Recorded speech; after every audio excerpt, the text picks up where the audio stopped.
हे दोस्तों नमस्कार, एक बार फिर से स्वागत है आपके अपने YouTube चैनल देव जीके ट्रिक्स में। तो दोस्तों हमने यहाँ पर डेली की तरह जो कि 3 बजे यहाँ पर पीटी का मॉडल पेपर यहाँ पर सोल्व कराया जा रहा है और सुबह भी क्लास दी जाती है, रात 9:30 बजे भी आपका मॉडल पेपर सोल्व कराया जा रहा है। तो एग्जाम के अंतिम समय में अगर आप ज़्यादा से ज़्यादा मॉडल पेपर लगाएंगे तो आपके हर एक सब्जेक्ट आपकी क्लियर होते जाएंगे और आपको पूरी जानकारी भी मिलती जाएगी कि कैसा मॉडल पेपर या कैसे एग्जाम में यहाँ पर क्वेश्चन बनते हैं। तो आप लोग ज़्यादा से ज़्यादा यहाँ पर मॉडल पेपर लगाइए और जो भी यहाँ पर दिक्कत होती है जिस भी टॉपिक पर उसको किताब से अच्छी तरीके से कवर भी करिएगा, ठीक है ना। चलिए, जय हिंद सभी को, जय हिंद।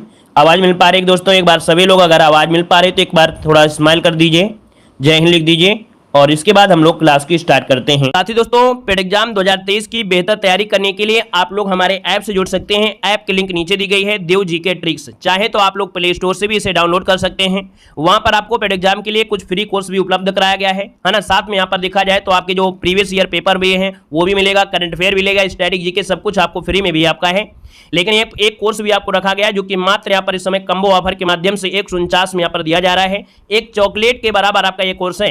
देखेंगे तो आपको इसमें सब कुछ मिल जाएगा, history, polity, geography, Hindi, current affair, static GK, ये सब कुछ है। पीडीएफ फॉर्मेट में है, आपको वन लाइनर भी मिलेगा, थ्योरी मिलेगा, साथ में आपको ऑब्जेक्टिव टेस्ट पेपर भी आपको मिलेंगे। हिस्ट्री के 200 क्वेश्चन होंगे जो आपके ऑब्जेक्टिव होंगे, उसके नीचे उसका डिस्क्राइब भी होगा, ठीक है। सबसे सस्ता कोर्स है। यहाँ पर दोस्तों 40 मॉडल पेपर भी इसी के साथ आपके हैं, जिसमें से आप देखेंगे आपको यहाँ पर देखिए मैथ भी हो, रीजनिंग है, इंग्लिश है, ग्राफ तालिका, हिंदी गद्यांश है, ये सब कुछ आपको इसी में आपको देखने को मिल जाएंगे। तो आप लोग ऐप को डाउनलोड कर लीजिए और बेहतर तरीके से आप लोग तैयारी कर सकते हैं। खास करके वो बच्चे जिन लोगों ने अभी तक तैयारी नहीं किया है ना, उनके लिए बहुत ही बेस्ट होगा। 149 रुपए बहुत ही कम होते हैं और आपको जो कोर्स मिल रहा है 599 से ज्यादा का मिल रहा है, ठीक है ना। तो आप लोग मात्र सिर्फ और सिर्फ 149 रुपए में इसे परचेज कर सकते हैं, बेहतर तैयारी कर सकते हैं, ठीक है ना। दिया गया है, कह रहा आपसे, यहां पर आपसे कह रहा है कि कौशल जनपद की राजधानी कहां थी। इसके पहले भी जो आपका मॉडल पेपर हमने पढ़ाया था उसमें दूसरी महाजनपद पूछा गया था, आज पूछा गया है कौशल जनपद की राजधानी पूछा गया है। तो दोस्तों यहाँ पर आंसर क्या हो जाएगा? तो ऑप्शन में आपका ए नंबर दोस्तों याद रखिए, श्रावस्ती। क्या हो जाएगा? श्रावस्ती, जिसको ऑप्शन है ए नंबर राइट हो जाएगा। और आगे बढ़ते क्वेश्चन आपसे अगला पूछा गया है, कह रहा है विजयनगर साम्राज्य की स्थापना कब की गई थी। बताइएगा विजयनगर साम्राज्य की स्थापना कब की गई थी। यहाँ पर जो आंसर बनेगा, राइट आंसर यहाँ पर क्या हो जाएगा? चलिए इसका जवाब देना है। चलिए यहाँ पर देखिए काफी लोग जवाब दे रहे हैं। यहाँ पर आपका जवाब हो जाएगा 1336 में। कब? 1336 में किसने किया था, जल्दी से बताइए। 1336 में जो विजयनगर साम्राज्य की स्थापना किया था वो किसने किया था? तो आप क्या बताएंगे? हरिहर और बुक्का। बिल्कुल सही जवाब देखिए आ रहा है, हरिहर और बुक्का नामक दोनों भाइयों ने किया था, जो कि ऑप्शन बनेगा सी नंबर राइट हो जाएगा। और आगे बढ़ते क्वेश्चन आपसे दिया गया है कि फायान किसके शासनकाल में भारत आया था। बताइएगा फायान किसके शासनकाल में भारत आया था। यहाँ पर आंसर राइट क्या बनेगा? चलिए फायान किसके समय आया था? तो यहाँ पर देखिए आपका जवाब आ रहा है सी नंबर, चंद्रगुप्त द्वितीय, जिसका भी जवाब आ रहा है बिल्कुल राइट आंसर हो जाएगा।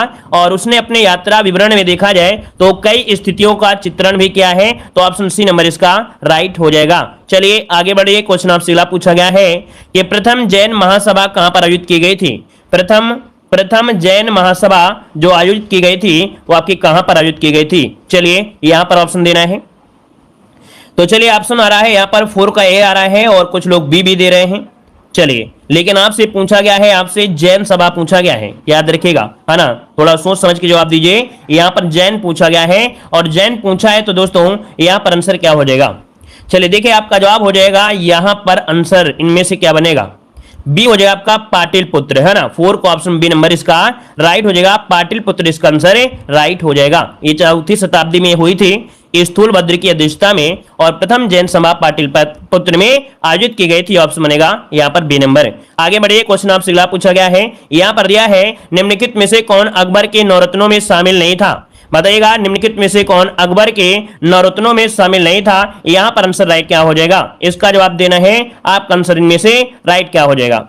चलिए 5 का ऑप्शन देखिए बीरबल भी था, है ना। यहाँ पर देखो दिया गया बैजू बावरा और रहीम और आपका टोडरमल। चलिए यहाँ पर आंसर दीजिए, आपका आंसर में से क्या हो जाएगा? तो आप कहेंगे कि यहाँ पर देखिए आपके जो दिए गए हैं कौन, बैजू बावरा। क्या भाई यहाँ पर जो आपका आंसर है यहाँ पर बी नंबर हो जाएगा, बैजू बावरा, ये आपके नहीं थे, ठीक है। ऑप्शन बनेगा यहाँ पर बी नंबर राइट हो जाएगा। क्लियर है? चलिए यहाँ पर आगे बढ़िए, क्वेश्चन आपसे अगला पूछा गया है। यहाँ पर देखो अगला क्वेश्चन आपके सामने है कि गांधी जी दक्षिण अफ्रीका से भारत किस वर्ष लौटे थे।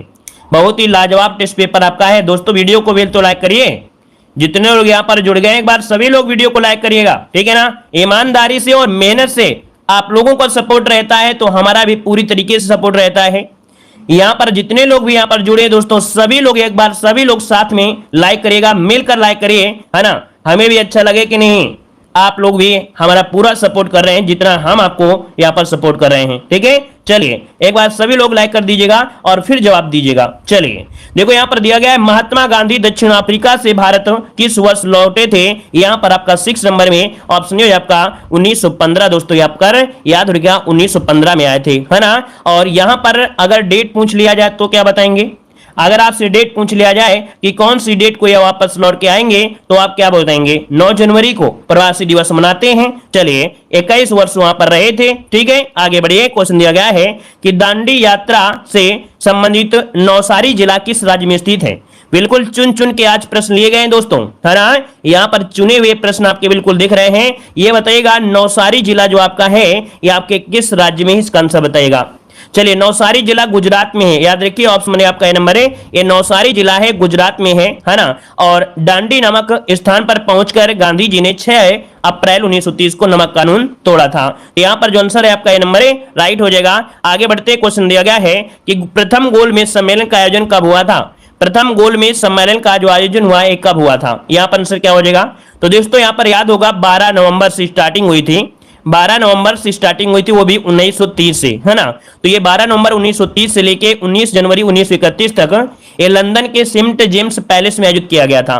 तो यहाँ पर आंसर बन जाएगा आपका नंबर, राइट हो जाएगा। अब कभी कभी क्वेश्चन ये पूछ लिया जाता है कि प्रथम गोलमेज सम्मेलन में किसने भाग नहीं लिया था। तो दोस्तों याद रखिएगा कांग्रेस ने भाग नहीं लिया था, ठीक है। याद रखिएगा कि कांग्रेस ने भाग नहीं लिया था, प्रथम गोलमेज सम्मेलन में कांग्रेस ने भाग नहीं लिया था, ठीक है। आगे बढ़िएगा, क्वेश्चन आपसे अगला पूछा गया है, कह रहा है निम्नलिखित में से कौन काकोरी कांड से संबंधित नहीं था। निम्नलिखित में से कौन काकोरी कांड से संबंधित नहीं था, यहां पर आंसर दीजिएगा। चलिए देखिए यहाँ पर दिया गया है राम प्रसाद लाहड़ी, यहाँ पर राम प्रसाद बिस्मिल, राजेंद्र लाहड़ी, अशफाक उल्ला खां और आपके सूर्यसेन। यहाँ पर आंसर जो बनेगा, यहाँ पर आंसर है राइट क्या हो जाएगा। अच्छा क्वेश्चन है और ये आपके दिमाग को घुमा देने वाला क्वेश्चन है। जल्दीबाजी में क्वेश्चन आपके गलती होंगे। यहाँ पर देखिए आपका जवाब आ रहा है डी नंबर। चलिए भाई किसी का गलत नहीं आया है, आप तो बिल्कुल हीरो हो गए। अब तो बिल्कुल आप लोग यहाँ पर लोहा लाट हो गए। बिल्कुल सही जवाब आया है डी नंबर है दोस्तों। याद रखिए सूर्यसेन, है ना। सूर्यसेन जो आपके हैं ये काकोरी कांड से नहीं है, तो ये कौन से कांड से, चटगांव शास्त्रागार से जुड़े हैं जो आपके सूर्यसेन थे, है ना। तो आपका जवाब हो जाएगा डी नंबर है, राइट हो जाएगा। आगे बढ़िए, क्वेश्चन दिया गया है, कह रहा है सेंट्रल असेंबली में निम्नलिखित में से किसने बम फेंका था। यहां पर बताइएगा कि सेंट्रल असेंबली में जो बम फेंका था वो किसने फेंका था, यहां पर जवाब दीजिएगा। तो दोस्तों यहां पर 10 नंबर की अगर बात किया जाए तो देखो यहां पर दिया गया है आपके कौन है। चलिए यहां पर बताइए कौन कौन इसमें शामिल हो जाएंगे। 1 और 2 भगत सिंह और सुखदेव रहे हैं क्या भाई, बताइए क्या सुखदेव इसमें शामिल रहे हैं क्या। भाई भगत सिंह और बटुकेसर आपके हैं, भगत सिंह और बटुकेसर, मतलब यहां पर ऑप्शन बी वाला बनेगा, है ना। क्या बनेगा, ऑप्शन बी वाला बनेगा। इन्होंने 8 अप्रैल 1929 को भगत सिंह और बटुकेश्वर दत्त ने ट्रेड डिप्यूट बिल और सेफ्टी बिल पर बहस के दौरान सेंट्रल असेंबली में बम फेंका था। ऑप्शन बनेगा यहां पर आपका बी नंबर है, राइट हो जाएगा। आगे बढ़ते हैं, क्वेश्चन आपसे दिया गया है निम्नलिखित में से कौन एक सही सुमेलित नहीं है। निम्नलिखित में से कौन एक सही सुमेलित नहीं है, यहां पर जवाब दीजिए 11 नंबर में। तो 11 में यहां पर दिया है लौ अयस्क के लिए केंद्र मुख जाना जाता है, बिल्कुल सही दिया गया है। मैग्नीज दिया गया है कोरापुट। देखिए यहां पर जो कोरापुट है यह आपके उड़ीसा में पड़ता है। कहां पड़ता है, आपके उड़ीसा में पड़ता है, उड़ीसा में पड़ता है। और ये जो जाना जाता है किसके लिए, तो दोस्तों याद रखिए बॉक्साइट के लिए जाना जाता है। किसके लिए, ये कोरापुट आपका है बॉक्साइट के लिए जाना जाता है, मैग्नीज के लिए नहीं। इस कारण से गलत हो गया। तांबा के लिए आपका जो खेतरी है ना, खेती यहां पर हो जाएगा और कोयला हो जाएगा सिंगरौली, ठीक है ना। चलिए आगे बढ़ते हैं, क्वेश्चन खेतड़ी इसे बोले खेतड़ी कहेंगे, वो टाइपिंग गड़बड़ी है। चलिए आगे बढ़ते हैं, क्वेश्चन आपसे दिया गया है कि कांडला बंदरगाह स्थित है, बताइएगा कि कांडला बंदरगाह स्थित यहां पर बताइए क्या हो जाएगा कांडला बंदरगाह। लाइक शेयर की संख्या भाई कम है ना। यहां पर देखिए काफी लोग यहां पर नए जुड़े हैं, तो शायद वो लोग सोच रहे होंगे कि सर जी को लाइक शेयर करेंगे, तो भैया थोड़ा सा ईमानदारी से लाइक शेयर करिए, है ना। आपके नंबर बहुत ज्यादा आएंगे, ये समझिए कि आपके सोच से ज्यादा नंबर आएंगे, है ना। अगर आपने अच्छे तरीके से पढ़ लिया है तो परेशान ना होइए, नंबर की भरमार रहेगी, पूरी तरीके से बाहर आ जाएगी, ठीक है। चलिए लाइक शेयर सभी लोग कर दीजिएगा। देखो यहाँ पर दिया है 12 नंबर में और 12 का ऑप्शन बनेगा। यहाँ पर देखिए कह रहा है कांडला बंदरगाह स्थित है, कह रहा है खंबात की खाड़ी में, बंगाल की खाड़ी में, कच्छ का रण में या कच्छ की खाड़ी में। अब क्वेश्चन आपसे घुमाने का प्रयास किया है लेकिन आपको घूमना नहीं है। यहाँ पर देखिए कांडला बंदरगाह है कहां पर है, कच्छ की खाड़ी में है। यहाँ पर जो आंसर बनेगा यहाँ पर डी नंबर हो जाएगा, कच्छ की खाड़ी में है। नोट कर लीजिएगा, कच्छ की खाड़ी इसका आंसर राइट हो जाएगा। मतलब देखा जाए तो कच्छ की खाड़ी से लगभग देखा जाए 90 किलोमीटर दूरी पर जाएंगे तब वहां पर ये मिलता है। आगे बढ़िए, क्वेश्चन आपसे अगला पूछा गया है। यहाँ पर दिया गया है कि सेतु समुद्रम परियोजना किन्हें जोड़ती है। बताइए यहाँ पर जो आंसर है राइट आंसर में से क्या हो जाएगा, इसका जवाब देना है। सेतु समुद्रम परियोजना किन्हें जोड़ती है, 13 का ऑप्शन क्या हो जाएगा। चलिए सेतु समुद्रम पढ़ा है ना आप लोगों ने, तो चलिए फिर बताइएगा। यहां पर देखिए मन्नार की खाड़ी और पाक खाड़ी है, कौन सी है, मन्नार की खाड़ी और पाक खाड़ी। यहां पर जो आंसर है वो आपका डी वाला, इसका आंसर राइट हो जाएगा दोस्तों, नोट कर लीजिएगा, ठीक है ना। यहां पर आंसर बनेगा आपका डी नंबर हो जाएगा। चलिए यहां पर आगे बढ़ते हैं, क्वेश्चन आपसे अगला पूछा गया है। यहां पर देखिए अगला क्वेश्चन है, कह रहा है निम्नलिखित में से पृथ्वी पर तापमान के वितरण को प्रभावित करने वाला सबसे महत्वपूर्ण कारक इनमें से कौन सा है। बताइएगा कि यहां पर पृथ्वी पर तापमान के वितरण को प्रभावित करने वाला सबसे महत्वपूर्ण कारक इनमें से क्या हो जाएगा। तो दोस्तों यहां पर देखिए आपका जवाब होता है सी नंबर, सूर्य तापन अर्थात ग्लोबल वार्मिंग। क्या होता है, ग्लोबल वार्मिंग होता है। ऑप्शन यहां पर हो जाएगा आपका सी नंबर हो जाएगा। और आगे बढ़ते हैं, क्वेश्चन आपसे अगला पूछा गया है कि भारत के किस राज्य में जन्म दर सबसे कम है। बताइएगा भारत के किस राज्य में जन्म दर जो है वो आपकी सबसे अधिक है, यहां पर 15 नंबर में। तो दोस्तों आपको मालूम होगा कि आपके केरल में है, कहां पर है, तो आपके केरल इसका जो ऑप्शन है यहां पर आंसर आपका ए नंबर राइट हो जाएगा दोस्तों, नोट कर लीजिएगा, ठीक है। चलिए आगे बढ़िए, क्वेश्चन आपसे अगला पूछा गया है। यहां पर कह रहा है कि जीएसटी के तहत कितने लाख वार्षिक कारोबार करने वाले व्यापारियों को कर के दायरे से बाहर रखा गया है। चलिए जीएसटी के तहत कितने लाख वार्षिक कारोबार करने वाले व्यापारियों को कर के दायरे से बाहर रखा गया है। देखिए 16 का ऑप्शन बनेगा, बी नंबर 40 लाख हो जाएगा। कितना, यहां पर 40 लाख रुपए इसका आंसर राइट हो जाएगा। पहले कितना था, पहले 20 लाख रुपए था दोस्तों, ठीक है ना, बाद में 40 लाख रुपए कर दिया गया है। आगे बढ़िए, क्वेश्चन आपसे अगला पूछा गया है, निम्न कथनों पर विचार कीजिएगा और कूट की सहायता से सही उत्तर का चयन करना है। यहां पर देखो कूट कुछ इस प्रकार से दिया गया होगा, है ना, और इसके बाद यहां पर जो आंसर है वो आपके सामने दिए गए हैं। कह रहा आपसे यहां पर उत्तर प्रदेश में भू अभिलेख आधुनिकरण कार्यक्रम वर्ष 2008-9 में प्रारंभ किया गया, ठीक है ना। तो यहां पर जो आपका 2008-9 है वो बिल्कुल सही दिया गया है, पहला पॉइंट सही दिया गया है। फिर दिया यह विश्व बैंक सहायता से प्रारंभ की गई थी। तो दोस्तों ये बताइए क्या यह विश्व बैंक सहायता से है क्या, नहीं है दोस्तों। याद रखिए ये केंद्र सरकार के सहयोग और केंद्र सरकार के सहयोग से राज्यों में शुरू किया गया है, ना कि बैंक की सहायता से। ये केंद्र सरकार के द्वारा है, बी वाला गलत है। मतलब पहला वाला जो ऑप्शन दिया गया है ना, केवल फर्स्ट वाला जो ऑप्शन है यहाँ पर सही हो जाएगा, ए नंबर हो जाएगा। आगे बढ़िए, क्वेश्चन दिया गया है, कह रहा है केंद्रीय उर्वरक गुणवत्ता नियंत्रण एवं प्रशिक्षण संस्थान स्थित है। केंद्रीय उर्वरक गुणवत्ता नियंत्रण एवं प्रशिक्षण संस्थान स्थित है। 18 का ऑप्शन बनेगा, ये फरीदाबाद में है दोस्तों। कहां पर है, तो आपकी फरीदाबाद है, इसका ऑप्शन बनेगा यहां पर आपका डी नंबर राइट हो जाएगा। अच्छा ये बताइए फरीदाबाद जो पड़ता है कहां पर पड़ता है, फरीदाबाद कहां पड़ता है भाई बताइए जल्दी से, पंजाब में या हरियाणा में या हरियाणा में या आपके बिहार में या आपके बिहार में या आपके पाकिस्तान में। चलिए बताइए कि जो फरीदाबाद पड़ता है ये कहां पड़ता है भाई, पंजाब, हरियाणा, बिहार, पाकिस्तान, क्या बनेगा।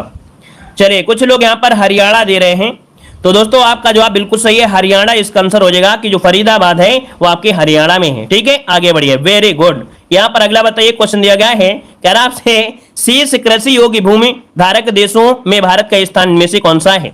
कह रहा है शीर्ष कृषि योग्य भूमि धारक देशों में भारत का जो स्थान है यहां पर याद रखिए दूसरा स्थान है। क्या है? दूसरा स्थान। इसका ऑप्शन आपका राइट हो जाएगा, ठीक है ना। और इसमें से अमेरिका जो आपका है वो आपका पहला स्थान आता है। आगे बढ़ते क्वेश्चन आपसे अगला पूछा गया है ट्राइफेड की स्थापना कब की गई थी? ट्राइफेड की स्थापना कब की गई थी यहां पर जवाब देना है दोस्तों। इसका फुल फॉर्म आप लोग जरूर याद कर लीजिएगा। ट्राइफेड अर्थात भारतीय जनजातीय सहकारी विपणन विकास परिसंघ। स्थापना हुई थी 1987 में। कितने में? 1987 में। इसका उद्देश्य था जो जनजातियां हैं इनकी उपज का अच्छा मूल्य दिलाने हेतु उनके व्यापारी हितों की रक्षा करना, उनके व्यापार हित की रक्षा करने के लिए यहां पर 1987 में शुरू किया गया था। अगला क्वेश्चन आपसे दिया गया है कि मौलिक कर्तव्य के बारे में निम्नलिखित में से कौन सा कथन असत्य दिया गया है? यहां पर असत्य कथन का यहां पर बताना है। आपके 21 नंबर के ऑप्शन क्या हो जाएगा? तो दोस्तों यहां पर देखो दिया गया है पहला पॉइंट कि मूल रूप से संविधान में मौलिक कर्तव्य नहीं थे। बिल्कुल सही बात आपका दिया गया है। कह रहा है 43वें संविधान संशोधन 1976 द्वारा संविधान में मौलिक कर्तव्य को जोड़ा गया था। तो भाई ये बताइएगा 43वां था क्या? हमने तो भाई 43वां नहीं पढ़ा है ना, हमने तो पढ़ा है 42वां पढ़ा है। इसका मतलब है कि गलती आपकी बी नंबर में आपकी हो चुकी है। क्लियर है? और आगे बढ़िए क्वेश्चन आपसे अगला पूछा गया है। यहां पर दिया है संविधान सभा में कब राष्ट्रीय ध्वज को अपनाया गया था? संविधान सभा में कब राष्ट्रीय ध्वज को अपनाया गया? क्वेश्चन नंबर 22 देना है। आपका आंसर इनमें से क्या हो जाएगा? चलिए भाई यहां पर देखिए 22 जुलाई। क्या 22 जुलाई 1950 या 22 जुलाई 1947? जल्दी से बताइए आंसर इनमें से क्या हो जाएगा? 22 जुलाई 1950 या 22 जुलाई 1947? डेट बताइए जल्दी से। यहां पर आंसर इनमें से राइट क्या हो जाएगा? चलिए यहां पर देखिए आपका जवाब सी आ रहा है दोस्तों। बिल्कुल सही जवाब है। यहां पर याद रखिए 22 जुलाई 1947 को ये आपके अपनाया गया था ध्वज अर्थात तिरंगा को। ठीक है, चलिए आगे बढ़िए। क्वेश्चन आपसे अगला पूछा गया है। यहां पर दिया है स्वतंत्रता का अधिकार भारतीय संविधान के किस अनुच्छेद में उल्लेखित किया गया है? यहां पर बताइएगा जो स्वतंत्रता का अधिकार है ना, स्वतंत्रता का जो अधिकार है ये भारतीय संविधान में कौन से आर्टिकल के तहत आपको दिए गए हैं? यहां पर आंसर जो आपका बनेगा राइट आंसर क्या हो जाएगा? सभी लोग यहां पर साथ में जवाब देने का प्रयास करेंगे भाई। चलिए आज देख लेते हैं कि भाई आप लोग जवाब हमारे अनुसार देते हो या अपने अनुसार भी देते हो। चलिए बताइए जल्दी से।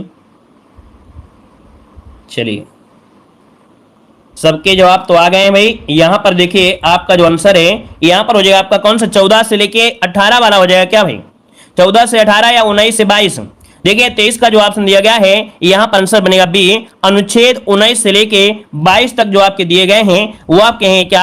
आपकी स्वतंत्रता का अधिकार है। ऑप्शन है आपका यहां पर बी नंबर है। और आगे बढ़ते क्वेश्चन आपसे अगला पूछा गया है। यहां पर दिया गया है कि केंद्र व राज्य की शक्तियों के बंटवारे से संबंधित कितनी सूची का उल्लेख संविधान में किया गया है? तो केंद्र राज्य शक्तियों के बंटवारे संबंधित है 24 नंबर में। वो ऑप्शन हो जाएगा आपका सी नंबर। 3 आपके हैं। कितनी है भाई? यहां पर 3 है। सबसे पहले संघ सूची, फिर राज्य सूची, फिर समवर्ती सूची। ऑप्शन बनेगा यहां पर सी नंबर है। आगे बढ़ते क्वेश्चन आपसे अगला पूछा गया है। उच्चतम न्यायालय के गठन संबंधी प्रावधान भारतीय संविधान के किस अनुच्छेद में किया गया है? बताइएगा आर्टिकल जो उच्चतम न्यायालय है इसके गठन संबंधी जो प्रावधान है यह भारतीय संविधान के किस अनुच्छेद में किया गया है? यहां पर जो आप क्या हो जाएगा? देखिए 25 नंबर में ऑप्शन बनेगा ए। ये आपका 124 है। क्या है? 124 के तहत है दोस्तों। ऑप्शन बनेगा ए नंबर हो जाएगा। और आगे बढ़ते हैं क्वेश्चन आपसे अगला पूछा गया है। परम शून्य तापमान होता है। यहां पर आंसर दीजिए कि परम शून्य ताप जो होता है वो कितना होता है? अच्छा क्वेश्चन है, लाजवाब क्वेश्चन है। बताइए आंसर क्या हो जाएगा? दोस्तों परम शून्य तापमान को हम लोग कहते हैं -273.15 डिग्री सेंटीग्रेड। मतलब ऑप्शन जो दिया गया है यहां पर बी वाला इसका आंसर है राइट हो जाएगा। बी नंबर आपका बन जाएगा। मतलब किसी भी वस्तु का जो ताप होता है इससे कम नहीं हो सकता, याद रखिएगा। कोई भी अगर वस्तु है उसका तापमान इससे कम नहीं हो सकता है, याद रखिएगा। ठीक है ना? और इसे केल्विन पैमाने पर 0 लिखा जाता है। ठीक है, इसे अगर केल्विन में किया जाए तो केल्विन में यही 0 हो जाता है। आगे बढ़िए क्वेश्चन आपसे अगला पूछा गया है कि फोटोग्राफिक कैमरे का अभिदर्शक होता है। बताइए फोटोग्राफिक कैमरे का अभिदर्शक मतलब जो लेंस होता है वो क्या होता है? तो आपका उत्तल लेंस होता है। क्या होता है? उत्तल लेंस होता है। ऑप्शन बनेगा आपका ये नंबर राइट हो जाएगा। आगे बढ़िए क्वेश्चन आपसे अगला पूछा गया है कि सामान्य ट्यूबलाइट में कौन सी गैस भरी होती है? सामान्य ट्यूबलाइट में कौन सी गैस भरी होती है? यहां पर जवाब दीजिए दोस्तों। यहां पर देखिए जो आपकी ट्यूबलाइट होती है ना उसमें आर्गन गैस के साथ साथ मरकरी वेपर गैस भी भरी होती है। तो आर्गन के साथ क्या होता है? मरकरी, जो कि ऑप्शन बनेगा ए नंबर इसका राइट हो जाएगा। आगे बढ़िए क्वेश्चन आपसे अगला पूछा गया है कि रक्त में हीमोग्लोबिन के निर्माण के लिए निम्नलिखित में से किस खनिज की आवश्यकता होती है? रक्त में हीमोग्लोबिन के निर्माण के लिए किस खनिज की आवश्यकता होती है, यहां पर जवाब दीजिए। दोस्तों यहां पर 29 का ऑप्शन बनेगा सी नंबर है। याद रखिए लोहा अर्थात आयरन की आवश्यकता होती है, जो आपके सांस के माध्यम से बॉडी में पहुंचता है और हीमोग्लोबिन का निर्माण ऑक्सीजन के साथ मिलकर कर देता है। आगे बढ़िए, क्वेश्चन दिया गया है एंटीबॉडीज का निर्माण होता है, कहां पर होता है? एंटीबॉडीज का निर्माण जो होता है वो कहां पर होता है? देखिए आपका जवाब हो जाएगा अस्थि मज्जा में। कहां पर है? अस्थि मज्जा में। ऑप्शन क्या हो जाएगा? यहाँ पर बी हो जाएगा। अगर हम आपसे पूछे अस्थि मज्जा कहां होती है, तो भाई आप सभी का जवाब यहाँ पर बिल्कुल सही आना चाहिए कि अस्थि मज्जा होता कहां है। क्या बताएंगे? चलिए बताइए जल्दी से कि अस्थि मज्जा जो आपकी बॉडी में है ये कहां होता है? हाथ पैर कहां पर होता है? तो दोस्तों यहाँ पर बोन मतलब हड्डी होता है। क्या होता है? हड्डी के बीच में होता है दोस्तों, हड्डियों के बीच में होता है। ठीक है, आगे बढ़िए, क्वेश्चन दिया गया है वो साइंस की क्लास में आपको बताते हैं अच्छी तरीके से, है ना। ये मॉडल पेपर है इसलिए आपको आराम से मतलब जल्दी बताते हैं, लेकिन जब आपका टॉपिक वाइज चल रहा होता है तो बहुत अच्छे से बताते हैं। चलिए यहाँ पर देखो दिया है निम्नलिखित में से सही वाक्य की पहचान करना है। कह रहा है मुझे बहुत आनंद आती है। क्या भाई? मुझे बहुत आनंद आती है, मुझे बहुत आनंद आता है। क्या बोलेंगे? तो आप कहेंगे मुझे बहुत आनंद आता है। किससे? सर से पढ़कर। जब आप साइंस पढ़ाते हैं तब मुझे सर से पढ़कर बहुत आनंद आता है ना। ऑप्शन बनेगा सी नंबर ए, राइट हो जाएगा। आगे बढ़ते क्वेश्चन आपसे अगला पूछा गया है कि शब्द और विलोम की दृष्टि से कौन सा विकल्प सही नहीं है? कौन सा विकल्प सही नहीं है? यहाँ पर 32 देना है। देखिए यहाँ पर कौन सा जवाब हो जाएगा? यौवन का दिया गया है। क्या? यौवन का दिया गया, वार्धक्य दिया है, लोलुप का दिया गया, संतुष्ट दिया गया है, विश्लेषण का विवेचन दिया गया है और एकांगी का सर्वांगीण दिया गया है। दोस्तों विलोम पूछा गया है तो थोड़ा सा चार ऑप्शन पर नजर मारिए, आंसर 100% आप सही करोगे। अगर चारों ऑप्शन में नजर नहीं मारोगे तो आप कहोगे कि यौवन और वार्धक्य होता क्या है हम नहीं जानते हैं। लेकिन अगर आप चारों ऑप्शन में देखेंगे तो ऑप्शन सी में देखिए विश्लेषण और विवेचन, मतलब एक ही चीज होती है ना भाई, बताइएगा। विश्लेषण और विवेचन तो एक ही चीज होती है, मतलब ये पर्याय दिया गया है, आपका विलोम नहीं दिया गया है। तो देखिए ऑप्शन मिल गया ना, सी नंबर। क्लियर है? आगे बढ़िएगा। कभी कभी क्या होता है कि आप ऑप्शन को देखकर डर जाते हैं, लेकिन पूरे ऑप्शन को देखा करें तो डरेंगे नहीं, उससे आप भिड़ जाएंगे। आए थे हरिभजन को ओटन लगे का पास, मोहरे का अर्थ क्या हो जाएगा? तो यहाँ पर देखिए ऑप्शन क्या हो जाएगा? किसी कार्य विशेष की उपेक्षा कर दूसरे कार्य को करना। ऑप्शन यहाँ पर डी नंबर ए, राइट हो जाएगा। आगे बढ़ते हैं, क्वेश्चन आपसे अगला पूछा गया है कि वाक्यांश के लिए एक शब्द आपको बताना है जो कि युग्म गलत दिया गया है। कौन सा युग्म आपका गलत दिया गया है? यहाँ पर बताइए क्या हो जाएगा। चलिए देखिए, कह रहा है जिसका इलाज कठिन हो उसे बोलते हैं दुस्साध्य। क्यों भाई? क्या बोलते हैं भाई? यहाँ पर दुस्साध्य होता है क्या? चलिए अगले पॉइंट में देखिए, जो मनुष्यता से दूर हो उसे अमानुषिक बोलते हैं। चलिए अगला है जो कम खर्च करने वाला उसे दिया गया अपव्यय दिया गया है।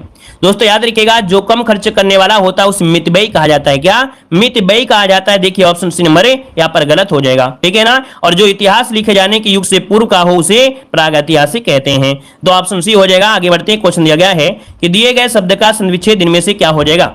चलिए यहाँ पर दिया गया है आपका संविच्छेद इनमें से यहाँ पर कौन हो जाएगा? नारी धन इच्छा, नर धन इच्छा क्या बनता है? तो यहां पर कहेंगे ऑप्शन हो जाए आपका नारी धनिच्छा अर्थात नारीच्छा। क्या हो जाता है? नारीच्छा हो जाता है। नारीच्छा इस प्रकार से लिख दिया जाएगा। ठीक है ना। ऑप्शन बनेगा आपका नंबर। और यहां पर आगे बढ़ते हैं, पूछा गया है कह रहा आपसे हाल ही में भारत का पहला शुद्ध हरित हाइड्रोजन संयंत्र कहां प्रारंभ किया गया है? हाल ही में भारत का पहला शुद्ध हरित हाइड्रोजन संयंत्र। बिल्कुल लाजवाब क्वेश्चन है दोस्तों। पूरा का पूरा देखा जाए तो पेपर आपको देखा जाए तो यहीं से फंसने के पूरे चांस है दोस्तों। पूरे पेपर को लगाते रहिए। हमने बताया है कि अंत समय रामबाण, है ना। मतलब अगर आप लोग यहाँ पर लगातार जुड़े रहेंगे तो समझिए रामबाण वाले क्वेश्चन आपको अंत में जरूर पढ़ाते हैं, तो आप लोग अंत में जरूर पढ़ते रहिएगा। यहाँ पर देखिए आपका जो लगभग सभी का जवाब आ गया है। यहाँ पर दिया गया है जोरहाट।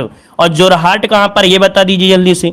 जोरहाट अगर आपने लगाया है तो जल्दी से बताइए जोरहाट पड़ता है तो कहां पड़ता है ये बताइएगा। चलिए यहां पर देखिए इसका हो जाएगा असम में है। जोरहाट कहां पर है? आपके असम में है, याद रखिएगा। आगे बढ़ते हैं, क्वेश्चन आपसे दिया गया है कि भारत तथा पाकिस्तान के मध्य स्थित सीमा रेखा को किस नाम से जाना जाता है? यहां पर जो आंसर है वो राइट क्या हो जाएगा? भारत तथा पाकिस्तान के मध्य स्थित सीमा रेखा को किस नाम से जानते हैं? तो आप कहेंगे सर डूरंड, डूरंड या रेड क्लिफ है कहीं? ऑप्शन देखिए बी नंबर इसका हो जाएगा रेड क्लिफ, इसका आंसर है राइट हो जाएगा, रेड क्लिफ हो जाएगा। ठीक है ना। आगे बढ़िएगा, क्वेश्चन आपसे अगला पूछा गया है, कह रहा है निम्नलिखित में से लेसेथो की राजधानी बताइएगा। लेसेथो की राजधानी पूछा गया है। बताइए लेसेथो की राजधानी है क्या? दोस्तों याद रखिए लेसेथो राजधानी है मर्सेरू की। कहां की है? मर्सेरू की है। यहां पर आंसर जो आपका है ए नंबर इसका राइट हो जाएगा। अगर आपसे पूछा जाए इरिट्रिया की राजधानी तो अस्मारा, क्या हो जाएगा? अस्मारा। सियरा लियोन की राजधानी तो आपकी फ्री टाउन है, और गिनी बिसाऊ की राजधानी है तो बिसाऊ। ये बड़े कठिन कठिन रहे हैं। आगे बढ़िए, क्वेश्चन आपसे अगला पूछा गया है, कह रहा है निम्नलिखित में से क्षेत्रफल की दृष्टि से सबसे बड़ा केंद्र शासित प्रदेश इनमें से कौन सा है? चलिए, निम्नलिखित में से क्षेत्रफल की दृष्टि से सबसे बड़ा केंद्र शासित प्रदेश इनमें से कौन सा है? 48 को ऑप्शन दीजिए भाई, जल्दी से बताइए आपका जवाब क्या हो जाएगा। दोस्तों याद रखिए लद्दाख है ना, लद्दाख जो कि ऑप्शन डी बनेगा। क्षेत्रफल में सबसे बड़ा लोकसभा क्षेत्र के हिसाब से भी आपका लद्दाख इनमें से सबसे बड़ा है। दोस्तों याद रखिएगा, ठीक है ना। और यहां पर आगे पूछा गया है क्वेश्चन आपसे अगला पूछा गया है, यहां पर अगला कह रहा है क्षेत्रफल की दृष्टि से सबसे बड़ा लोकसभा क्षेत्र पूछा गया है। यहां पर जवाब क्या हो जाएगा? चलिए, तो दोस्तों यहां पर देख सकते हैं इसका भी ऑप्शन क्या हो जाएगा? आपका बी नंबर है लद्दाख, इसका भी आंसर रहेगा। ठीक है, आगे बढ़िए, क्वेश्चन आपसे अगला पूछा गया है, कह रहा है विश्व पर्यावरण संरक्षण दिवस कब मनाया जाता है? विश्व पर्यावरण दिवस संरक्षण दिवस कब मनाते हैं? यहां पर आंसर क्या हो जाएगा? दोस्तों याद रखिए आपका जवाब हो जाएगा क्या? विश्व पर्यावरण संरक्षण दिवस पूछा गया है ना, और ये मनाते हैं 26 नवंबर को। कब मनाते हैं? 26 नवंबर है कहीं पर? ऑप्शन देखिए, आपका जवाब यहां पर ए नंबर हो जाएगा। अच्छा, जो लोग यहां पर बी दे रहे हैं तो उनको क्या बोला जाए? जो लोग 14 नवंबर दे रहे हैं भाई, इसके लिए क्या बोला जाए? तो 14 नवंबर को मनाते हैं बाल दिवस। क्या मनाते हैं? बाल दिवस मनाते हैं, जो कि आप लोग जानते हैं बाल दिवस में आप लोग घूमने फिरने जाते थे, है ना। अब यहाँ पर 19 नवंबर को क्या मनाते हैं, जल्दी से बताइए। तो 19 नवंबर को क्या होता है? यहाँ पर शौचालय दिवस होता है ना। शौचालय दिवस होता है, शौचालय दिवस होता है 19 नवंबर को होता है। और अगला दिया गया है 17 नवंबर, तो 17 नवंबर को क्या होता है? राष्ट्रीय पत्रकारिता दिवस। क्या होता है? राष्ट्रीय पत्रकारिता दिवस होता है, याद रखिए राष्ट्रीय पत्रकारिता दिवस होता है 17 नवंबर को। ठीक है ना। चलिए आगे बढ़िए, क्वेश्चन आपसे अगला पूछा गया है, विश्व बैंक का मुख्यालय पूछा गया है। चलिए, विश्व बैंक का कर दिया भाई टाइपर वाले ने, है ना। तो यहाँ पर देखिए का शब्द आपको नहीं, मतलब बड़ा का नहीं होगा। यहाँ पर देखो विश्व बैंक का मुख्यालय जो है वो आपके कहां पर है? तो आप कहेंगे वाशिंगटन डीसी में है। वाशिंगटन डीसी, जो कि ऑप्शन बनेगा बी नंबर राइट हो जाएगा। और स्थापना हो गई थी कब? 1944 में स्थापना हो गई थी। आगे बढ़िए, क्वेश्चन दिया गया है कि 2.5 दिन का झोपड़ा मस्जिद कहां पर है? दोस्तों यहाँ पर 2.5 कर लीजिएगा। 2.5 दिन का झोपड़ा जो मस्जिद है ये आपकी कहां पर है? यहाँ पर जवाब देना है। दोस्तों 2.5 दिन का झोपड़ा जो कि आपके कुतुबुद्दीन ऐबक ने बनवाया था, और ये कहां पर है? अजमेर में है। अजमेर है कहीं ऑप्शन में? ऑप्शन सी नंबर इसका राइट हो जाएगा, अजमेर हो जाएगा। आगे बढ़ते हैं, क्वेश्चन दिया गया है कि आगा खां कप किस खेल से संबंधित है? आगा खां कप को जो है ये किस खेल से है? यहां पर जवाब दीजिए 53 नंबर में। तो दोस्तों याद रखिए आगा खां कप जो कि आपका एग्जाम में पूछा जाना है ना। तो यहां पर याद रखिए, यहां पर आंसर हो जाए आपका हॉकी है। ठीक है, इसे नोट कर लीजिएगा, पूछा जाना है। याद रखिए हॉकी में कुछ और भी आपके होते हैं, जैसे रंगास्वामी कप हो गया, बेटकन कप हो गया, महाराजा रणजीत सिंह गोल्डन कप हो गया, इसमें दिए जाते हैं। आगे बढ़िए, क्वेश्चन आपसे अगला पूछा गया है, कह रहा है not just a night watchman my English in the BCCI के लेखक इनमें से कौन है? दोस्तों यहां पर देखा जाए जो ऑप्शन दिया गया है 54 नंबर में, यहां पर आंसर बी हो जाएगा। ये आपके विनोद राय हैं। कौन है भाई? विनोद राय, इसका आंसर राइट हो जाएगा। ये नियंत्रक मालिका परीक्षक आपके रहे हैं, है ना। ये लेखक जो आपके हैं ये पूर्व नियंत्रक मालिका परीक्षक रह चुके हैं। और आगे बढ़िए, क्वेश्चन दिया गया है निम्नलिखित में से कौन सी गैस ग्लोबल वार्मिंग के लिए ज्यादा जिम्मेदार होती है? तो ग्लोबल वार्मिंग के लिए सबसे ज्यादा जिम्मेदार अगर पूछ लिया जाए तो आप कहेंगे सर जी यहां पर कार्बन डाइऑक्साइड होती है, जो कि ऑप्शन बनेगा बी नंबर राइट हो जाएगा। ठीक है ना, ऑप्शन बनेगा आपका बी नंबर है। और आगे बढ़िए, अगला पूछा गया है, कह रहा आपसे कि किसे फ्रांस के सर्वोच्च नागरिक पुरस्कार Knight of the Legion of Honour से सम्मानित किया गया है? क्वेश्चन नंबर 26 की अगर बात करते हैं दोस्तों, तो ऑप्शन में से क्या होगा? क्वेश्चन नंबर 26 लॉक किया जल्दी से। यहां पर जो आपका आंसर है इनमें से राइट क्या हो जाएगा? फटाफट जवाब देना है और बहुत ही बेहतर तरीके से पढ़ना है। हम आपको इतने आराम से पढ़ा रहे हैं कि आपको बिल्कुल समझ समझ के चलना है, क्योंकि क्वेश्चन आपको यहीं से मिलना है। देखिए ऑप्शन जो आपका है नंबर इसका हो जाएगा किरण नादर। क्या नाम है?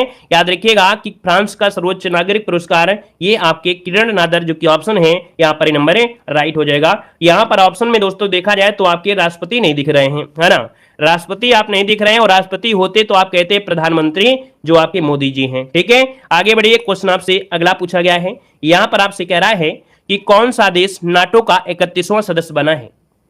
नोट कर लीजिएगा, छाप लीजिएगा, क्वेश्चन ये आपको मिलने वाला है। तो दोस्तों ये 4 अप्रैल को क्या हुआ है? नाटो का 31वां सदस्य बन गया है फिनलैंड। इसका जो ऑप्शन आपका है यहाँ पर ए नंबर है, इसका राइट हो जाएगा है ना। अभी तक नाटो में कुल कितने सदस्य थे? 30 थे। अब कितने हो गए हैं? 31 हो गए हैं। इसलिए दोस्तों याद रखिए क्वेश्चन आपका बन जाएगा। और शायद अभी एक एग्जाम हुआ था, वीडियो एग्जाम का हुआ था, तो वीडियो एग्जाम में एक क्वेश्चन पूछा भी गया था। ठीक है, और आगे बढ़िए, क्वेश्चन आपसे अगला पूछा गया है जो कि काफी बेहतर क्वेश्चन दिया गया है कि वाराणसी के किस उत्पाद को जीआई टैग प्रदान किया गया है? वाराणसी का एक उत्पाद है दोस्तों जिसे जीआई टैग मिला है, और ये जो जीआई टैग दिया गया है किसे टैग दिया गया है बताइएगा। यहां पर आंसर क्या हो जाएगा? तो दोस्तों बनारसी पान, जो कि पहले से ही बहुत ही क्या था? प्रसिद्ध था। साथ में दोस्तों बनारसी लंगड़ा आम, ये दोनों को ही दिया गया है। मतलब ऑप्शन जिसका आ रहा है सी नंबर है यहां पर राइट हो जाएगा दोस्तों। क्लियर है? क्लियर है? आगे बढ़िए, क्वेश्चन आपसे अगला पूछा गया है। यहां पर दिया गया है कि इंडिया जस्टिस रिपोर्ट 2022 में किस राज्य ने शीर्ष स्थान प्राप्त किया है? चलिए यहां पर बताना है, इंडिया जस्टिस रिपोर्ट 2022 में शीर्ष स्थान जो मिला है किसे मिला है? तो दोस्तों यहां पर देखिए ऑप्शन क्या बनेगा। यहां पर जो आपका आंसर है दोस्तों ए हो जाएगा कर्नाटक। क्या बन जाएगा? याद रखिएगा यहां पर जो आंसर है ए नंबर है कर्नाटक, इसका आंसर हो जाएगा। मतलब ये हुआ कि जो रिपोर्ट आपकी आई है इसके तहत दावा किया गया है कि जल्द ही इंसाफ देने के मामले में जो कर्नाटक है वो पहले नंबर है दोस्तों, याद रखिएगा, है ना। जो इंसाफ देता है बहुत ही जल्द देता है, तो ये है कर्नाटक आपका फर्स्ट नंबर में। तो ऑप्शन आपका ये नंबर है राइट हो जाएगा दोस्तों, याद रखिएगा। ठीक है, चलिए आगे बढ़िए, क्वेश्चन आपसे अगला पूछा गया है। यहां पर दिया है कि किसने अपना पहला ऑस्ट्रेलियाई ग्रैंड प्रिक्स 2023 जीता है? क्वेश्चन बन सकता है ये, याद रखिए 30 नंबर का जो ऑप्शन है यहां पर राइट क्या हो जाएगा? तो यहां पर राइट आंसर आपका सी हो जाएगा दोस्तों, याद रखिएगा मैक्स वपना। क्या है? मैक्स वपना, इसका जो आंसर है यहां पर राइट हो जाएगा। और यहां पर आगे बढ़िए, क्वेश्चन आपसे अगला पूछा गया है। क्या कह रहा है? कह रहा है कि किस राज्य के मुख्यमंत्री ने स्कूल चलो अभियान 2023 शुरू किया है? चलिए यहां पर जवाब देना है, लल्लन टॉप क्वेश्चन आपके सामने है। देखो दिया है कि स्कूल चलो अभियान 2023 जो शुरू किया है वो आपकी उत्तर प्रदेश सरकार ने शुरू किया है। ऑप्शन जिसका है बी नंबर है यहां पर राइट हो जाएगा दोस्तों। क्लियर है? आगे बढ़िए, क्वेश्चन आपसे अगला पूछा गया है। यहां पर कह रहा है कि किसने वन्यजीव संरक्षण पुरस्कार 2023 जीता है? चलिए बताना है कि किसने वन्यजीव संरक्षण पुरस्कार 2023 जीता है। तो दोस्तों इनका नाम है, याद रखिएगा, आलिया मीर। क्या नाम है? आलिया मीर को वन्यजीव संरक्षण पुरस्कार 2023 से सम्मानित किया गया है। ये आपकी है कहां से हैं? ये दोस्तों आपकी कश्मीर की हैं। कहां की हैं? तो आपकी कश्मीर की हैं दोस्तों, याद रखिए कश्मीर की हैं। ठीक है, और यहां पर आगे बढ़िए, क्वेश्चन आपसे अगला पूछा गया है। आपसे कह रहा है कि भारत का पहला हाइब्रिड रॉकेट कहां लॉन्च किया गया है? दोस्तों ये भारत का पहला हाइब्रिड रॉकेट है, लॉन्च किया गया है आपके ऑप्शन डी, आपके तमिलनाडु पर। कहां पर है? तो आपके तमिलनाडु, जो कि ऑप्शन है आपका डी नंबर है। और ये 19 फरवरी को किया गया था। याद रखिएगा आपके एक शब्द होता है कि आपका चेगलपट्टू पट्टीपुलम गांव। कौन है? पट्टीपुलम गांव, जो कि तमिलनाडु है, वहां से किया गया है, जो कि doctor APJ Abdul Kalam satellite launch wheeler के माध्यम से किया गया है। तो यहां पर जो आंसर आपका है वो क्या हो जाएगा? डी हो जाएगा। और दोस्तों ये विभिन्न राज्यों के स्कूली छात्रों द्वारा बनाया गया पहला ये हाइब्रिड रॉकेट है, याद रखिएगा। ये स्कूली छात्रों के द्वारा बनाया गया पहला हाइब्रिड है दोस्तों, याद रखिए, इस चीज को जरूर नोट कर लीजिएगा। आगे बढ़िए, क्वेश्चन आपसे अगला पूछा गया है। कह रहा आपसे आईपीएल 2023 की ओपनिंग सेरेमनी किस स्टेडियम में आयोजित की गई थी? तो दोस्तों यहां पर जवाब दीजिए क्या हो जाएगा। तो भैया ओपनिंग कहां पर हुई थी? आईपीएल की स्टार्टिंग आपकी जो हुई थी 2023 में, वो आपके नरेंद्र मोदी स्टेडियम में आपकी की गई थी, अहमदाबाद में की गई थी। तो जो कि ऑप्शन बनेगा आपका बी नंबर, इसका राइट हो जाएगा। अच्छा, अगर हम आपसे पूछे कि ये बताइएगा कि जो पहला मैच हुआ था वो किन दो कह सकते हैं किसके बीच हुआ था? तो दोस्तों बताइएगा कि जो पहला मैच हुआ था वो किन किन टीम के बीच हुआ था। तो ये बात याद रखिए, और दूसरी बात ये याद रखिए कि किसने जीता है। तो समझ ही लीजिएगा कि ये आपका गुजरात टाइटंस और किसके साथ, यहां पर चेन्नई सुपर किंग का ये मैच पहला मैच भी था और अंतिम मैच भी था, क्योंकि जो ट्रॉफी जीता है उसमें फाइनल में दोस्तों याद रखिएगा चेन्नई ने जीता है गुजरात को हराकर। तो कितनी अच्छी बात है कि इसी सीरीज में यही स्टार्टिंग हुई थी, पहली टीम से ही भिड़ंत हुई थी और लास्ट में भी इनको मुकाबला वहीं से करना पड़ा। तो ऑप्शन बी नंबर इसका राइट हो जाएगा। क्लियर है? बड़ी अच्छी बात है, ऐसे समय मिलते नहीं है जल्दी। अगला बताइएगा कि कर्मचारी भविष्य निधि संगठन ने वित्त वर्ष 2022-23 के लिए ब्याज दर बढ़ाकर कितनी कर दिया है? देखिए 35 नंबर की अगर बात करते हैं दोस्तों, यहां पर आंसर है, तो देखिए जो आपका कर्मचारी भविष्य निधि संगठन है, इसने 2022-23 के लिए ब्याज दर जो बढ़ा के रखा है वो कितनी कर दिया है? ऑप्शन हो जाएगा 8.15%। कितनी? 8.15% फीसदी फिक्स किया है ना। और इसे जुलाई में वित्त मंत्रालय से मंजूरी भी मिल चुकी है। तो इसका जो ऑप्शन है आपका क्या हो जाएगा? यहाँ पर ये हो जाएगा। भैया इसके पहले कितनी थी? 0.05 थी। अब बताइए इतना हो गया है, अब समझ सकते हैं। यहां पर आगे बढ़िए, क्वेश्चन आपसे अगला पूछा गया है यार आपसे कि भारत के किस युवा खिलाड़ी ने IWF world youth weight lifting champions में 49 किलोग्राम की स्पर्धा में कांस्य पदक जीता है?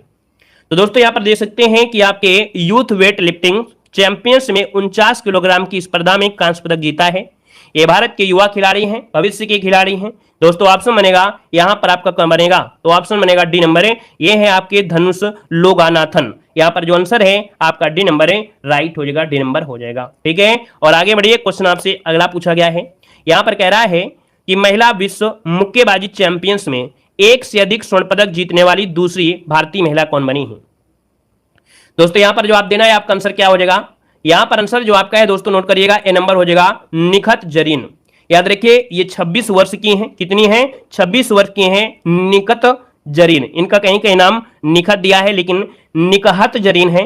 ये लगातार दूसरी बार विश्व चैंपियन बनकर रचा है इतिहास दोस्तों, याद रखिएगा। ठीक है, और इसका जो ऑप्शन है यहाँ पर ए नंबर है, राइट हो जाएगा। चलिए आगे बढ़िए, क्वेश्चन आपसे अगला पूछा गया है। यहां पर दिया गया है कि हाल ही में किस देश को संयुक्त राष्ट्र के सर्वोच्च सांख्यिकी आयोग का सदस्य नियुक्त किया गया है? दोस्तों यहां पर जवाब देना है कि हाल ही में किस देश को संयुक्त राष्ट्र के सर्वोच्च सांख्यिकी आयोग का सदस्य चुना गया है? यहां पर जो आपका आंसर 38 नंबर में, राइट क्या हो जाएगा? 38 नंबर में। दोस्तों भारत इसका जो आंसर है यहां पर जिसका भी आया है ए नंबर है, राइट हो जाएगा। और आगे बढ़िए, क्वेश्चन आपसे अगला पूछा गया है कह आपसे कि किस टीम ने ओमेन प्रीमियर लीग WPL 2023 का टाइटल जीता है? तो दोस्तों जिस प्रकार से IPL हुआ था उसी प्रकार से महिलाओं का हुआ था WPL, और इसमें से जो 2023 का टाइटल जीता है वो किसने जीता है? इसका आंसर लॉक किया जाए भाई। यहां पर देखिए आपका आंसर क्या हो जाएगा? मुंबई इंडियंस ने जीता है। अच्छा, आपको कमेंट बॉक्स में ये कमेंट करना है कि मुंबई इंडियंस जीती है अगर यहां पर, तो ये बताइए किसको हराकर जीती है? किसको हराकर जीती है? जल्दी से कमेंट करें कि किसको हराकर मुंबई इंडियंस जीती है। आप लोग कमेंट जरूर करिएगा, है ना। तो क्या हो जाएगा यहां पर? क्या हो जाएगा भाई? दिल्ली को हराकर। वेरी गुड, याद रखिए दिल्ली को हराकर मुंबई इंडियंस ये पहली बार जो कि ओमेन का हुआ था यहां पर WPL इसमें जीता है। बहुत अच्छी बात है कि यहां पर अगले पॉइंट आपके आते हैं। अगला पॉइंट दिया है कि भारतीय रिजर्व बैंक ने हाल ही में किस बैंक पर 30 लाख का जुर्माना लगा दिया है? यहां पर आंसर देना है, आपका आंसर क्या हो जाएगा कि भारतीय रिजर्व बैंक ने हाल ही में किस बैंक पर 30 लाख का जुर्माना लगाया है? नोट करिए आपका आंसर क्या हो जाएगा। और वीडियो को लाइक शेयर करते हुए चलेंगे भाई, जितने लोग यहाँ पर जुड़े हैं, है ना, पहली बार जुड़े हैं तो चैनल को सब्सक्राइब करिएगा, और ऑफलाइन देख रहे हैं तो ऑफलाइन भी आप लोग लाइक करिएगा। देखो यहाँ पर दिया गया है कि किस बैंक पर, किसने? भारतीय रिजर्व बैंक ने किया है 30 लाख का। तो दोस्तों करूर वैश्य बैंक, क्या नाम है? करूर वैश्य बैंक इसका नाम है। यहां पर जो आपका आंसर है वो आपका ए नंबर इसका राइट हो जाएगा, नोट कर लीजिएगा। ठीक है, और इसके बाद आगे बढ़ते हैं, क्वेश्चन आपसे अगला पूछा गया है। यहां पर दिया है जो कि अच्छा क्वेश्चन है कि सरस्वती सम्मान 2022 के लिए किसे उनकी पुस्तक सूर्यवंशम के लिए चुना गया है? तो दोस्तों यहां पर जवाब देना है, सूर्यवंशम के लिए जो चुना गया है वो आपकी किसे चुना गया है? तो दोस्तों ये तमिल लेखक हैं, इनका नाम है शिव शंकरी। ठीक है, ये प्रसिद्ध तमिल लेखक हैं, प्रसिद्ध तमिल लेखक हैं। ठीक है, शिव शंकरी को सरस्वती सम्मान 2023 से सम्मानित किया गया दोस्तों, याद रखिएगा। इनकी पुस्तक का नाम है सूर्यवंशम के लिए। ठीक है, और इसके बाद आगे बढ़ते हैं, क्वेश्चन आपसे अगला पूछा गया है कह रहा है RRR फिल्म के नाटू नाटू गीत ने ऑस्कर 2023 में सर्वश्रेष्ठ मूल गीत का पुरस्कार जीता है। इस गीत के संगीतकार कौन है? दोस्तों 42 नंबर को ऑप्शन देना है, आपका आंसर क्या हो जाएगा? ये गीत आपने पहले नहीं सुना होगा, इसकी रील आपने देखा होगा और आपको गीत सुनते हुए आपको अच्छा नहीं लग रहा होगा, लेकिन समझिए क्या कि इसने क्या जीता है? ऑस्कर अवार्ड जीता है। तो दोस्तों यहां पर जो आपका आंसर है इसमें से क्या हो जाएगा? ये है आपके आंसर कौन भाई? जल्दी से बताइएगा। कीरावनी, याद रखिए इसका जो आंसर है MM कीरावनी, इसका जो आंसर है यहाँ पर राइट हो जाएगा दोस्तों। ठीक है ना, इसके संगीतकार आपके हैं। ठीक है, संगीतकार पूछा है तो संगीतकार बताएंगे, और अगर गीतकार पूछता तो आप बोलते चंद्र बोस। कौन? चंद्र बोस जो आपके हैं, चंद्र बोस। चंद्र बोस कौन है? तो दोस्तों चंद्र बोस जो आपके थे वो गीतकार थे। ठीक है, गीतकार थे। और ये जो आपकी फिल्म है वो आपकी किसकी है, तो आपके याद रखिए एस एस राजामौली की है। ठीक है, एस एस राजामौली की है। क्लियर हुआ, ये सभी पॉइंट आपको याद रखना है। और आगे बढ़ते हैं, क्वेश्चन आपसे दिया गया है, कह रहा आपसे यहां पर कि द एलिफेंट व्हिस्पर्स डॉक्यूमेंट्री लघु वृत्त चित्र फिल्म ने ऑस्कर 2023 में सर्वश्रेष्ठ डॉक्यूमेंट्री फिल्म का पुरस्कार जीता है। इस डॉक्यूमेंट्री फिल्म की निर्देशिका कौन रही है? तो दोस्तों यहां पर जो आपका आंसर बनेगा क्या हो जाएगा, तो ऑप्शन दोस्तों यहां पर कौन सा बन सकता है, यहां पर आंसर आपका बी हो जाएगा। याद रखिए कार्तिका, क्या नाम है, कार्तिकी गोंसाल्वे, ऑप्शन आपका बी नंबर है, राइट हो जाएगा। और आगे बढ़िए, क्वेश्चन आपसे अगला पूछा गया है, यहां पर दिया है कि भारत और ऑस्ट्रेलिया के बीच आईसीसी वर्ल्ड टेस्ट चैंपियंस 2023 का फाइनल मैच इंग्लैंड के किस स्टेडियम में खेला गया था? और ऐसा क्वेश्चन आपने मॉडल पेपर में भी पढ़ा है शायद, है ना, ऐसा मॉडल पेपर में आपने क्वेश्चन पढ़ा है। तो दोस्तों बताइएगा यहाँ पर आंसर जो आपका होगा क्या हो जाएगा। तो दोस्तों याद रखिएगा वहां पर आपका है सी नंबर ओवल, क्या नाम है, ओवल। मतलब दोस्तों ये मुकाबला हुआ था 7 जून से, है ना, ये 7 जून से मुकाबला हुआ था इंग्लैंड से केनेक्टिंग, क्या नाम है, केनेक्टिंग ओवल मैदान, क्या नाम है, केनेक्टिंग ओवल मैदान है, जिस पर भारत और ऑस्ट्रेलिया के बीच खेला गया था। ऑप्शन आपका सी नंबर है, राइट हो जाएगा। और आगे बढ़ते क्वेश्चन आपसे अगला पूछा गया है कि एशिया व भारत की पहली महिला रेलवे लोको पायलट कौन है जिन्होंने वंदे भारत एक्सप्रेस का संचालन किया है?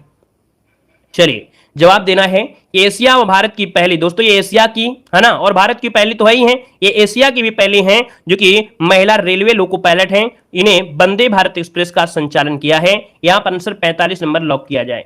दोस्तों यहां पर देखिए ऑप्शन क्या हो जाएगा, बी नंबर सुरेखा यादव। देख सकते हैं महिलाएं हर क्षेत्र में टॉप कर रही हैं, है ना, यहां पर जो आपका आंसर है आपका बी नंबर है, यहां पर राइट हो जाएगा। ठीक है, तो महिलाएं भाई टॉप कर रही हैं हर क्षेत्र में, तो आज इस वीडियो में सबसे ज्यादा लाइक भी आना चाहिए।